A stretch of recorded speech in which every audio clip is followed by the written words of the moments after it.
Hi and welcome, I hope welcome back to Play It Loud. I want to talk today about the subject of the value of your, maybe my, record collection. Because I have a dispute. Recently spoke with somebody in the industry and we completely disagreed about where this is going. So I'd like to put both sides of the argument. Inevitably my side will come over. We'll see. In the meantime, and before we go any further, please stay with me, subscribe, tick a like. I only do videos that I think are of interest, or I may have something that people don't have and want to know about. So I'm not every week I do a video, every 10 days I do a video. I'll only do them when I think they're necessary. Thank you. So moving on. The value of your record collection. There are apparently a lot of people out there, you may be one of them, who are buying LPs and storing them, not even opening them, leaving them pristine and expecting that at some point in the future their value will rise. They will get more for them than they paid for them. And I don't think that's true very often. But where did it start? Well, it started a long time ago with original Beatles albums. I think a lot of the original Beatles albums were snapped up in the Japanese market. Now, different video. I think this is the person who gets most of the news. This is the one that appears in the Sunday papers when they say, and a Taylor Swift album was sold on, single EP, was sold on eBay for... pick a figure. It's an awful lot of money, and some of Taylor Swift's product is going for really, really serious amounts of money. My contention is that 15 years time, they'll be worthless. And if you've paid, or you know somebody who's paid 4, 5, 6, 7,000 for a Taylor Swift item, I'm sorry, I think you've lost it. Now, the counter argument is that these products are limited edition. There are only so many put out, and that the Swifties must have everything. Okay, fine. The Swifties are going to get older, and there will come a time when I think their collection won't be quite as important to them as maybe it is at the moment. We will see. There is a very strong argument that those of us who were into the Beatles are still into the Beatles 60 years later. But where do we go from here? What's valuable and what's not valuable? I have to use my collection as examples, so please, I can't see any other way of doing this. I bought this, Bob Dylan's Blonde on Blonde, Mobile Fidelity, original master recording. I brought this, the first issue, when it came out, I don't know how many years ago, 8 years ago? It's got to be a long time ago. I only buy records because I want to hear them. And this sounds fabulous. It's great. And I'm really pleased I've got it. And I wouldn't change it. But we now know that all Mobile Fidelity recordings that have been made in the last at least 5 years, and going back to that Dylan album, are made from digital copies. And when you make a digital copy, you can put it out again. You can put it out again whenever you want. So at least twice since that has come out, it's been re-released by Mobile Fidelity. And Mobile Fidelity will continue to re-release it whilst they think there is a market for it. And that's business. Not unusual.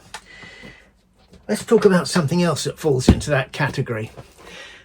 The Mobile Fidelity really extreme examples of what they could get for a record was started by a Santana record, a boxed record, Santana's third album, Abraxas I think it was, and Mobile Fidelity made 200, said they were only going to make 200 and were charging a lot of money for them. I can't remember how much it was now, maybe 150, 200 pound. they were putting their finger in the market, finding out whether there is a market for that sort of value, whether people would pay £200 for a single record.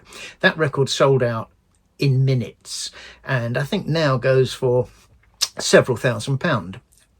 Okay, I get that, just because it was the first. But if it's from a digital file, it could come out again. I missed that one, and I would have got it because I like audiophile records, but I didn't miss a second one. Donald Fagen's Night Flight, fabulous album, original master recording.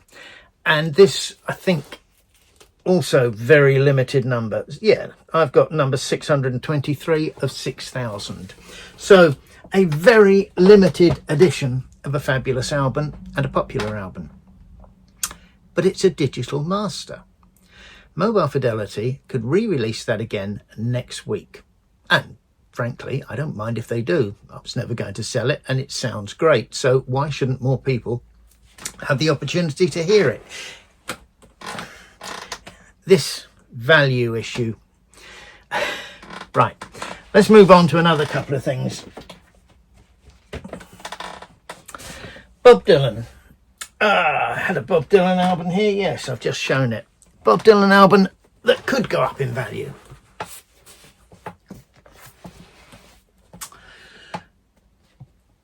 This is Fragments boxed set. It's big, it's heavy. I'm going to put it down. It's also from a digital file, but it comes with a really nice book. It comes with other albums, a live album, outtake albums, things that you can get on CD, but it's a big, beautiful package, and CBS do a wonderful job on their box sets. I don't see them releasing that again. They may release something similar, but Dylan's got a big catalogue. If they release something, it'll probably be from another album. So the chances are that that album will retain its value and maybe go up. It's a question of supply and demand.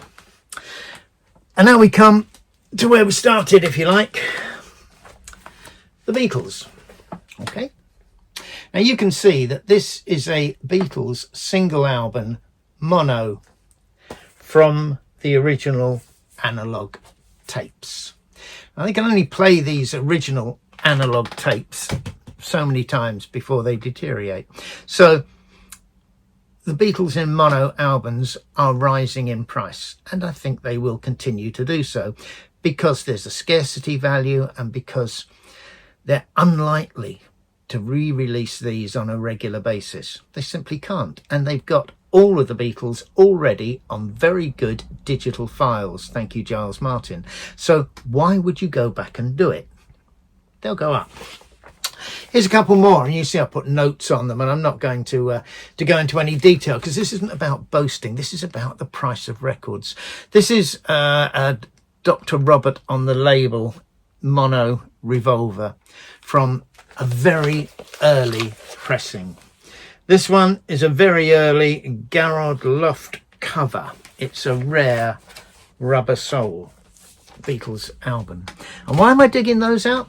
Because you can have re-released Beatles albums over and over again. And I can see that continuing for many years to come. But those two albums cannot be released again. You cannot re-release a historical artifact, something that was made in 1964, 65, 66. It has something that you will never get with the copy that was made last week. It's history and it's important. And because of that, in spite of the fact that there were millions of them sold, I think they will hold their value or go up. But I can't see the box sets that were released over the last 5 or 6 years ever really increasing in value, because in 5, 10, 15 years time they'll release another box set of the Beatles' White Album, only this time it'll have holographs, or it'll be 3D, or it'll be not just 5-point surround sound, but 25-point surround sound, because by then the whole industry will have changed. It has in the last 25 years, it's likely to again in the next 25 years. So buy it, play it, enjoy it. Your music's important. It's important to me. You can see that. But I don't think you should be buying it because you think it's going to go up in value, unless you are very sure what you are buying. You need the providence, and you need to know that there will always be a demand for what you have got, and that the supply is limited and unlikely to increase because of re-releases. I'd be really interested in people's comments on this. I'm sure a lot of you disagree with me, and say my retail man did. He says that in his opinion, the Taylor Swift stuff will continue to rise, as will others, as will all limited editions. He puts it down straight to supply and demand. While there's a demand and there's an inferior supply, those products will always go up. I will always maintain that digital files can be re-released at whoever's pleasure whenever they like, and every time they do, the price of those products will go down. Please let me know in the comments what you think. I'd be genuinely interested. In my opinion, you buy music to listen to it. You don't buy it to put it in a dark place and expect it to rise in value. Hey, it's been a pleasure. Please subscribe. Until next time, this is Andy saying goodbye.